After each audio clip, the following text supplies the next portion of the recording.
নমস্কার বন্ধুরা, আমি পিঙ্কি বর্মন টুইন্স ইউটিউব চ্যানেলে আপনাদের প্রত্যেককে স্বাগত।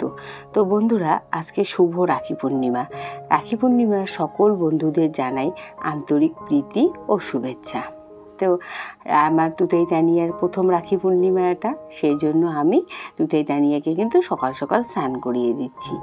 আর এক ভাস্তি আমার আছে, ও বলেছে যে রাখিমণি আমি ওদেরকে রাখি পরাবো। তো ও সকাল থেকে না খেয়ে আছে ওদেরকে রাখি পরাবে বলে।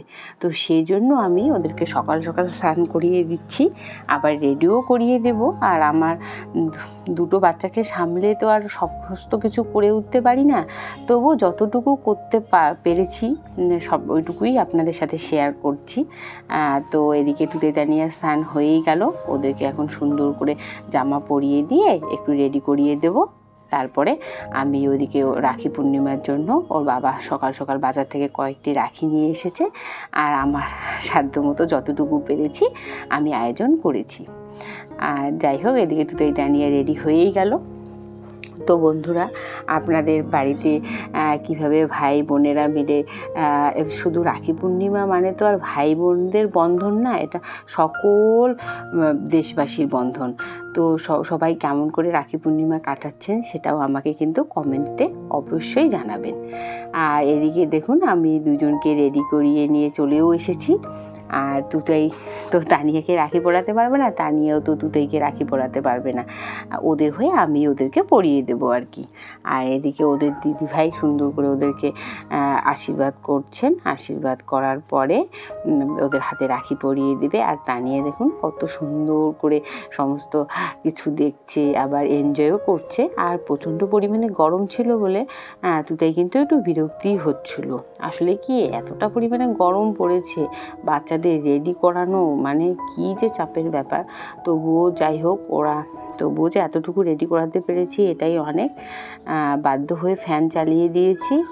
এদিকে যদিও ধূপ প্রদীপ সমস্ত কিছু জ্বালিয়েছি, কিন্তু এত গরমের জন্য ফ্যান চালানোর জন্য কিন্তু প্রদীপটা নিভে গিয়েছে। তো যাই হোক, আর এদিকে তুতেই তানিয়া পুরোপুরি রেডি, দিদির কাছ থেকে আশীর্বাদও নিয়ে নিল। এবার ও দিদিভাই দুজনকে রাখি পরিয়ে দিচ্ছে।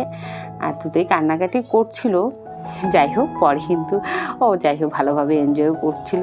আর ওর কান্না থামানোর জন্য পরে আবার আমি দুটো টেডি বিয়ারও এনে রেখেছি। তো যাই হোক বন্ধুরা, আজকে শুভ রাখি পূর্ণিমা। এই রাখি পূর্ণিমা শুধু যে যাদের ভাই আছে তারাই রাখি পরাবে তেমনটা কিন্তু না। আবার ভাই থাকা সত্ত্বেও আমরা কিন্তু রাখি পরাতে পারি না। যেমন আমারই কথা ধরুন না, আমরা দুই ভাই দুই বোন, কোনো সময় কিন্তু আমি রাখি পূর্ণিমা মিস করতাম না। যত বাধা বিঘ্নই আসুক আমি সবসময় দাদা ভাইকে গিয়ে রাখি পরিয়েই আসতাম। তো যাই হোক, বিবাহ সূত্রে আমি দূরে থাকাতে এবার আর যাওয়া হয়ে উঠলো না। আর তুতেই তানিয়াকে সামলে নিয়ে এতটা দূর যাব সেটাও আমার পক্ষে সম্ভব না, কারণ আমার শ্বশুরবাড়ি থেকে আমার বাপের বাড়ি অনেকটাই দূরে। আর এদিকে দেখুন, তুতেই তানিয়ার সাথে রাখি পূর্ণিমা একসাথে খুব সুন্দর করে পালন করার জন্য আমার একটু দুঃখটাও কম হয়েছে, কারণ সকাল থেকে ভীষণ মন খারাপ ছিল যে এবছর তো আর দাদা ভাইকে রাখি পরাতে পারবো না। শুধু দেখেন, যারা দাদা ভাইকে কাছে থাকে তাদেরকে যারা রাখি পরায় সেটা যেমন খুব আনন্দের, আবার দাদা ভাই থাকা সত্ত্বেও যখন রাখি পরাতে পারি না সেটা কিন্তু ভীষণ দুঃখের।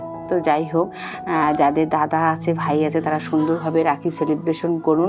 এছাড়াও আমাদের এই রাখি পূর্ণিমার সমস্ত দেশবাসীকেই আমরা যে যেখান থেকে আছে সবাই সবার বন্ধন অটুট থাকুক, এটাই বলবো আমি। আর এদিকে তুতেই তানিয়ার হয়ে ও দিদিকেও আমি রাখি পরিয়ে দিলাম। তো যাই হোক, এইভাবে আমাদের ছোটোভাবে রাখি সেলিব্রেশন হলো। আর এদিকে তুতেই পরে টেডি বিয়ার দুটো পেয়ে কিন্তু ভীষণ খুশি হয়েছিল। আর তানিয়া তো প্রথম থেকে ফুল এনার্জি নিয়ে সমস্ত কিছু এনজয় করছিল। তো যাই হোক বন্ধুরা, আর ওর দিদি এসেছে বলে ওর বাবা আবার সকাল সকাল বাজার থেকে একটু মাংস নিয়ে এসেছে, যে ওর ভাস্তি পরাবে রাখি, তো একটু মিষ্টি মুখ একটু মাংস না খাওয়ালে হয়। তো যাই হোক, এদের দুজনকে সামলে তো তেমনভাবে কিছু করতে পারি না। তো যাই হোক, ছোটো মোটো একটু আয়োজন করেছি। তো ওর দিদিকেও আমাদের বাড়িতে আজকে খাওয়া দাওয়া করাবো। তো এইভাবেই আমার ছোট্ট আয়োজন। আজকে ওর বাবা বাজার থেকে যা যা এনেছে তাইতেই আমি রান্না করেছি। তো যাই হোক, ওর বাবাদের খাওয়া হয়ে গেছে, ওর ঠাকুরদা ঠাকুমাও খেয়ে নিয়েছে। এখন ভাস্তি আর আমি খেতে বসবো। তো বন্ধুরা, আপনারা সবাই খুব ভালো থাকবেন, সুস্থ থাকবেন, আর আমার চ্যানেলটিকে অবশ্যই সাবস্ক্রাইব করুন।